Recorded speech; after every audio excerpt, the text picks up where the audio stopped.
Raphaël De Santis, bonsoir. Bonsoir. Merci d'avoir accepté mon invitation. Vous êtes président de l'association des victimes françaises du Heysel. Vous étiez, il y a 29 ans, en Belgique, au stade. Je vais rappeler quand même le contexte pour ceux qui ne se souviennent plus de ce qui se passait le 29 mai 1985. C'était la finale de la Coupe d'Europe. Maintenant, on appelle ça la Ligue des Champions. C'était pas le cas à l'époque. Deux grands clubs. Liverpool face à la Juventus de Turin. D'ailleurs, Platini, à l'époque, jouait à la Juve. 60 000 supporters dans le stade. 400 millions de téléspectateurs devant le poste. Et vous étiez donc dans le stade, vous? J'étais dans la tribune Z, oui. Que s'est-il passé? Ce qui s'est passé, c'est qu'en fait, déjà, pour commencer, à la base, il y a eu 2000 billets qui ont été vendus frauduleusement aux agences de voyage en Italie, les tour operators. Donc cette tribune-là n'était pas destinée aux supporters italiens. Et cette tribune était destinée aux Français, Belges et bien d'autres, des visiteurs en fait. Et ce qui s'est passé, c'est que là, il y avait une énorme colonie italienne, belge, qui vivait en Belgique. Et donc entre ceux-là et ceux qui avaient les billets qui avaient été vendus en Italie, parce que ça permettait donc aux agences de voyage de vendre des prestations, que ce soit hôtelières et donc avions et etc. Donc ça fait qu'il y a eu un mélange. Donc c'est vrai que les supporters italiens étaient en nombre conséquent. Alors il y avait les supporters italiens, il y avait les hooligans britanniques. C'est ça. Il y a eu des affrontements. Avant le match. Avant le match, oui. Et en fait, ces affrontements, il y a eu des griffes de séparation et un muret qui s'effondre. Qui s'effondre. Sous la pression, justement, de les pousser des supporters. Oui, c'est ça. Et alors là, c'est le drame. Là, c'est le drame, oui. Mais bon, le drame n'est pas arrivé comme ça non plus.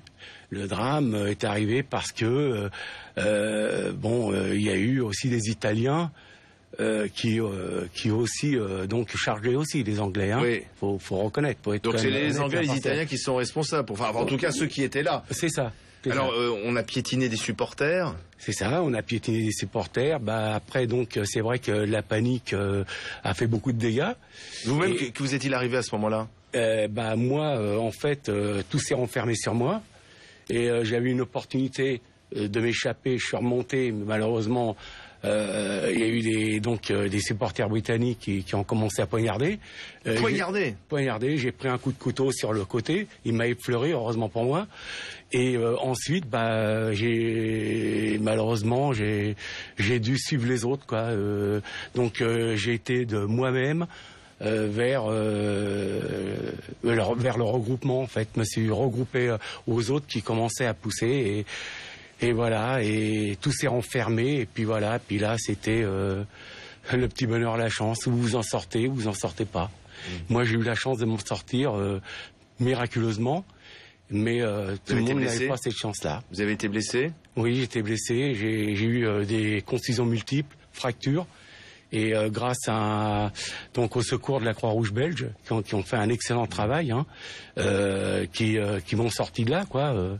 Et voilà. Et alors, il y a eu en tout 39 morts, 600 blessés.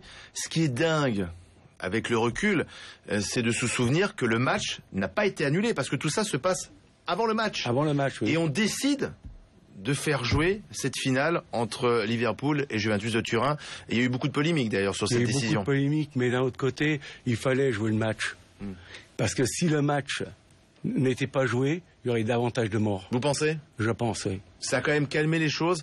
Ça a calmé les choses. Même si c'était quand même étrange de voir les joueurs évoluer, alors qu'au même moment, on était en train de panser les plaies et puis d'évacuer les corps. Tout à fait, ouais.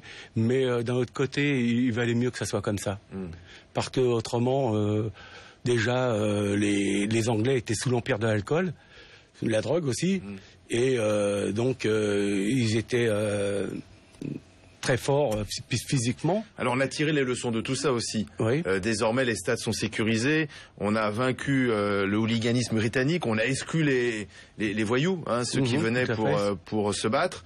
Vous êtes retourné, vous, voir des matchs? Oui, parce qu'à l'origine, moi, je suis supporter du Paris Saint-Germain. Ah. Voilà. Il y a eu aussi des drames. Il y a eu des drames aussi. Au Parc des Princes. Tout à fait, oui. Et autour. Tout à fait. Mais aujourd'hui, on peut y aller sereinement au Parc des Princes? Oui, je pense, oui. Tout s'est calmé. Donc on a tiré les leçons aussi du Heysel? Oui, je pense. Je pense. Et bon, disons que c'est vrai, en augmentant les prix des places, bon, ça fait un peu reculer les délinquants. C'est un tri social aussi. Oui, tout à fait. Mais on est obligé de passer par l'augmentation, par ce biais. C'est ce qui s'est passé en Angleterre. D'ailleurs, suite aussi au Ezel, on a tiré les leçons. 39 morts, 600 blessés. Rappelons que le match à l'époque était commenté par Jean-Michel Larquet et Thierry Roland. Jean-Michel Larquet qui témoigne d'ailleurs dans ce documentaire que vous pouvez découvrir ce soir à partir de 20h45 sur la chaîne RMC Découverte. C'est le deuxième volet de la collection Les Grands Drames du Sport. Et on peut dire que ça, c'est la plus grande tragédie humaine de l'histoire du sport, le stade du Ezel. Merci monsieur Raphaël de Santis d'être venu nous raconter ce qui s'est passé ce jour-là. C'était le 29 mai 1985. C'est moi qui vous remercie.